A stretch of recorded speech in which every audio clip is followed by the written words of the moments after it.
बच्चों, good morning. मैं Vinod Kumar Meena, assistant professor Hindi, राजकीय कन्या महाविद्यालय बूंदी। आज के इस वीडियो में हम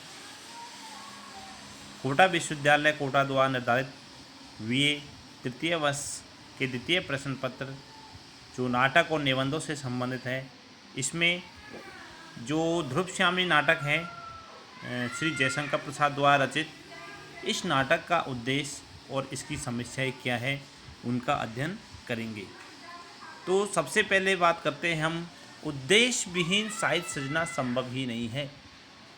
यानी कि किसी न किसी रचना के पीछे लेखक का कोई ना कोई उद्देश्य अवश्य रहता है। ध्रुव श्यामली नाटक की रचना के पीछे भी प्रसाद जी का एक महत्वपूर्ण उद्देश्य रहा है कि वे मानव जीवन का दार्शनिक एवं मनोवैज्ञानिक विवेचन तथा भारत के गौरव और भारतीय संस्कृति को उजागर करना चाहते थे। इसके साथ ही नारी जीवन की समस्याओं को भी व्यक्त करना चाहते थे। ध्रुव श्यामली नाटक में वर्तमान समस्याओं का समाधान घटनाओं के सहारे प्रस्तुत किया गया है।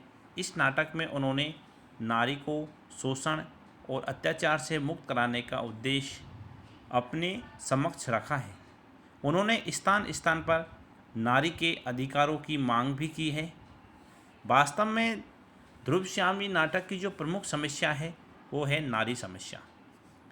इसमें प्रसाद जी ने नारी की दयनीय स्थिति का चित्रण किया है कि नारी का कोई स्वतंत्र व्यक्तित्व नहीं है, उसे केवल भोग विलास की वस्तु माना गया है। इसी कारण सकराज संधि प्रस्ताव में ध्रुव श्यामली की मांग करता है। नारी की ऐसी दशा को चित्रित करते हुए प्रसाद जी ने वर्तमान में ये संदेश दिया है कि यद्यपि नारी का वह रूप आज नहीं है जो गुप्त युग में था, लेकिन आज भी नारी समाज में नारी को वह स्थान व सम्मान प्रदान नहीं किया जाता जिसकी वह वास्तविक हकदार है। प्रसाद जी ने अपने सभी ऐतिहासिक नाटकों में पुरातन भारतीय संस्कृति, भारतीय इतिहास के कथानक के सहारे वर्तमान की किसी न किसी समस्या को हल करने का प्रयास किया है। ध्रुव श्यामली नाटक में भी पुरुष के अंकुश में दबी हुई नारी के मोक्ष का प्रयास किया गया है। तो हम कह सकते हैं कि इस नाटक के माध्यम से प्रसाद जी ने जिन समस्याओं को उठाया है उनमें सबसे प्रमुख समस्या जो है वो है अनमेल विवाह। सम्राट समुद्रगुप्त चंद्रगुप्त को युवराज बनाना चाहते थे, क्योंकि उनका जो बड़ा बेटा था समुद्रगुप्त का बड़ा बेटा रामगुप्त वो निम्न स्तर के चरित्र का व्यक्ति था और ध्रुव श्यामली तेजस्विनी चंद्रगुप्त के प्रति आकर्षित है। परंतु शुकर स्वामी की चाल से रामगुप्त राज सिंहासन पर अधिकार कर लेता है एवं ध्रुव श्यामली से विवाह भी कर लेता है। हिंदू समाज में पति व पत्नी का अटूट संबंध माना गया है। रामगुप्त पति होते हुए भी अपने दायित्वों के निर्वाह से मुंह मोड़ लेता है। वह उसे केवल भोग विलास, आमोद प्रमोद और सुख साधन की वस्तु समझता है। ऐसे अनमेल विवाह से नारी को मुक्ति दिलाने के लिए प्रसाद जी ने संबंध विच्छेद, जिसे हम बोलते हैं तलाक, को न्यायोचित माना है। प्रसाद जी ने ये सिद्ध करने का प्रयास किया है कि कायरता, अयोग्यता और पतित की स्थिति में यदि स्त्री पुरुष से संबंध विच्छेद करना चाहती है तो इसमें कोई आपत्ति नहीं है। जब रामगुप्त सकराज का प्रस्ताव स्वीकार कर लेता है तब ध्रुव श्यामली उससे अपनी रक्षा हेतु करुण याचना करती है।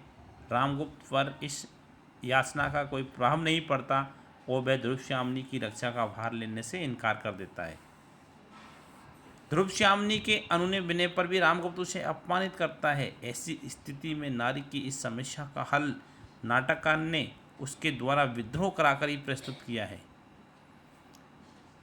नाटक में ध्रुव श्यामली स्पष्ट शब्दों में कहती है कि पुरुषों ने स्त्रियों को अपनी पशु संपत्ति समझकर उन पर अत्याचार करने का प्रयास किया है, वह मेरे साथ नहीं चल सकता।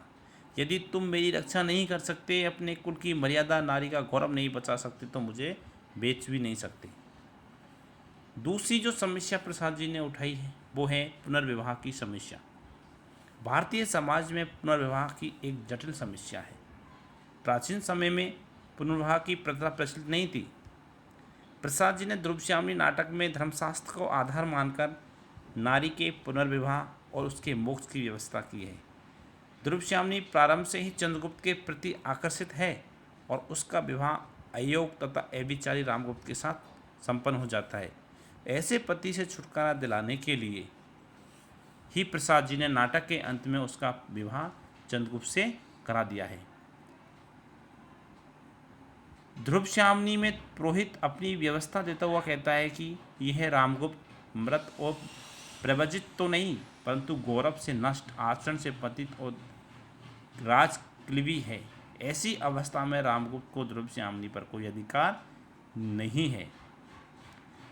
चंद्रगुप्त को मारने के प्रयास में जब सामंत रामगुप्त स्वयं मारा जाता है, ऐसे अवसर पर पुनर्विवाह के अतिरिक्त दूसरा कोई उपाय शेष नहीं रहता। इस प्रकार नाटक द्वारा प्रसाद जी ने पुनर्विवाह को प्रोत्साहित किया है। तीसरी जो समस्या है वो है युवराज की समस्या।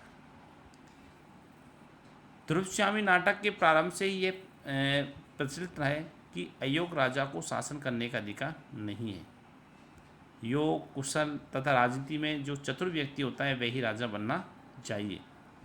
प्रसाद जी ने इस नाटक के माध्यम से अतीत की निरंकुश शासन व्यवस्था का विरोध करके वर्तमान की शासन व्यवस्था का चित्र अंकित किया है। नाटक के प्रारंभ से ही रामगुप्त का चरित्र जिस रूप में हमारे सामने आता है, वह रूप रामगुप्त को विलासी, कायर, कर्तव्यविहीन और आचरण से पतित सिद्ध करता है। तो क्या ऐसे अयोग्य शासक को पद पर बने रहने की अनुमति दी जा सकती है? नाटक के अंत में प्रसाद जी ने समस्त परिषद के माध्यम से इसका समर्थन कराया है। अनार्य, पतित और क्लीब रामगुप्त साम्राज्य के पवित्र राज सिंहासन में बैठने का अधिकारी नहीं है।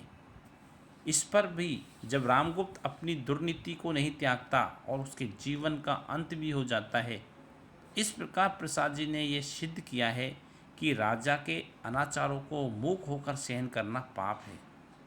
अतः रामगुप्त जैसे विलासी व्यक्ति को पद दलित करना ही सर्वश्रेष्ठ है। अगली जो समस्या ध्रुवश्यामणी नाटक में उठाई गई है वो है नारी उत्थान की समस्या। ध्रुवश्यामणी नाटक के माध्यम से प्रसाद जी ने नारी उत्थान की समस्या को हल करने का प्रयास किया। उन्होंने पुरुष की क्रूरता और बर्बरता से नारी के मोक्ष का प्रयास किया है। नारी जो होती है वो प्रेम, करुणा और क्षमा की मूर्ति होती है। वो पद दलित होते हुए भी सब कुछ देखती रहती है। इसी कारण इस नाटक में, इस ध्रुवश्यामणी नाटक में स्थान स्थान पर नारी के अधिकारों का, उसकी परिस्थितियों का विश्लेषण किया गया है। पुरोहित विवाह की व्याख्या करता है, उसी में प्रसाद जी ने नारी के मोक्ष का मार्ग बताया है। नाटक में जो पुरोहित कहता है वो है कि विवाह की विधि ने देवी ध्रुवश्यामणी और रामगुप्त को एक भ्रांतिपूर्ण बंधन में बांध दिया है। धर्म का उद्देश्य इस तरह पद दलित नहीं किया जा सकता। माता और पिता के प्रमाण के कारण से धर्म विवाह केवल परस्पर द्वेष से टूट नहीं सकते, परंतु यह संबंध उन प्रमाणों से भी विहीन है। यह रामगुप्त मृत और प्रवजित तो नहीं, परंतु गौरव से नष्ट, आचरण से पवित्र और कर्मों से राजक्लीवी है। ऐसी अवस्था में रामगुप्त का ध्रुवश्यामणी पर कोई अधिकार नहीं है। इस प्रकार ध्रुवश्यामणी नाटक में ध्रुवश्यामणी के चरित्र के माध्यम से प्रसाद जी ने नारी की दयनीय अवस्था को संवारा है। इन चार समस्याएं हैं जिन्हें जयशंकर प्रसाद ने ध्रुवश्यामणी नाटक में उठाया है। अगर हम निष्कर्ष की बात करें तो ध्रुवश्यामणी नाटक एक नारी प्रधान नाटक है। इस नाटक के केंद्र में जो नारी है वो है ध्रुवश्यामणी, जो इस नाटक की नायिका है।